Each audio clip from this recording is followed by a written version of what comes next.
শেখ হাসিনা সরকারের পতনের পর থেকেই বহুল আলোচিত একটি নাম আয়নাঘর। বিরোধী মত দমনে আওয়ামী লীগের আমলে সৃষ্ট এই টর্চার সেলে আইয়ামে জাহিলিয়া যুগের মতো করেই নির্যাতন চালানো হতো, যার কিছু আলামত এরই মধ্যে সোশ্যাল মিডিয়ায় ভাইরাল হয়েছে। তবে এবার আরও ভয়ঙ্কর তথ্য দিলেন সেনা কর্মকর্তা আমান আজমি।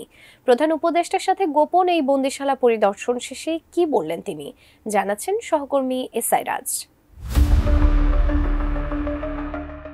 দীর্ঘ ৮ বছর আয়নাঘরে বন্দী থাকার পর গেল বছরের ৭ আগস্ট মুক্তি পান সেনা কর্মকর্তা ব্রিগেডিয়ার জেনারেল অবসরপ্রাপ্ত আবদুল্লাহিল আমান আজমি। লম্বা এই সময়টা তার জীবন থেকে কেড়ে নিয়েছে স্বৈরাচার শেখ হাসিনা সরকার। ২০১৬ সালের ২২ আগস্ট তাকে গুম করা হয়। গুম অবস্থায় তার উপর চালানো হয় অমানবিক সব নির্যাতন, যা তিনি এরই মধ্যে গণমাধ্যমকে জানিয়েছেন। তবে এবার দিনের আলোয় আয়নাঘর দেখে ভয়ঙ্কর তথ্য দিলেন তিনি। ১২ ফেব্রুয়ারি বহুল আলোচিত আয়নাঘর পরিদর্শনে যান অন্তর্বর্তী সরকারের প্রধান উপদেষ্টা ড. মোহাম্মদ ইউনূস।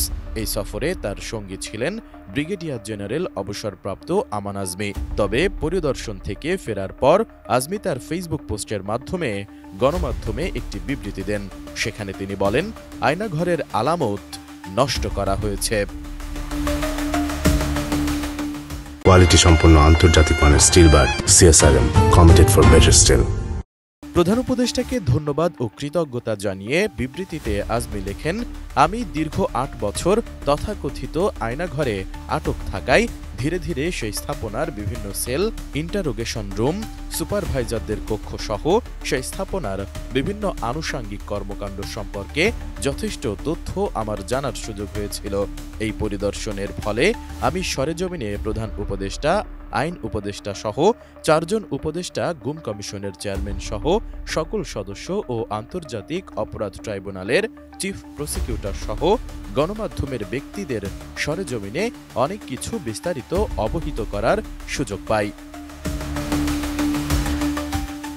আজমি আরও লিখেন, ফ্যাসিবাদ সরকারের নির্দেশে একটি সরকারি বাহিনী মানুষের সাথে কত নির্মম হতে পারে, কতটা অমানবিক হতে পারে এবং নির্যাতনের মাত্রা কতটা জঘন্য হতে পারে, এসব বিস্তারিত জেনে ওনারা সকলেই অত্যন্ত মর্মাহত হন।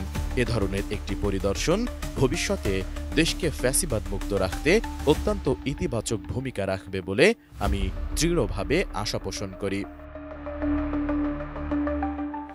নির্যাতনের মাত্রা আড়াল করতে ডিজিএফআই এই আয়নাঘরের অনেক পরিবর্তন করে ফেলেছে দাবি করে আজমি লেখেন, আমি বিস্ময়ের সাথে লক্ষ্য করেছি আয়নাঘরের দরজার গ্রিলের কপাট এবং স্টিলের দরজা খুলে কাঠের দরজা লাগানো হয়েছে। জানালার গ্রিল খুলে ফেলা হয়েছে। দরজা ও জানালার কাচের ৪ স্তর কালো রঙের আস্তর মুছে কাচ পরিষ্কার ও স্বচ্ছ করে ফেলা হয়েছে। দেয়াল ভেঙে ভেন্টিলেটর বানানো হয়েছে। ছোট 2 রুমের মাঝের দেয়াল ভেঙে রুমের সাইজ বড় দেখানো হয়েছে।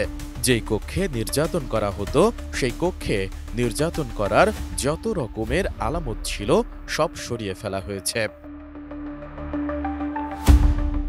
আজমি লিখেন, এই অপকর্ম যারা করেছে তারা নিঃসন্দেহে অপরাধীদের দোষ ধামাচাপা দেওয়ার জন্যই এই কাজ করেছে। অপরাধীদের অপরাধের মাত্রা কম দেখিয়ে তাদের বাঁচানোর বা শাস্তি লঘু করার চেষ্টার সাথে যারা জড়িত তা অনুসন্ধান করে তাদেরকে বিচারের আওতায় আনার জন্য আমি সরকারের প্রতি আবেদন জানাচ্ছি।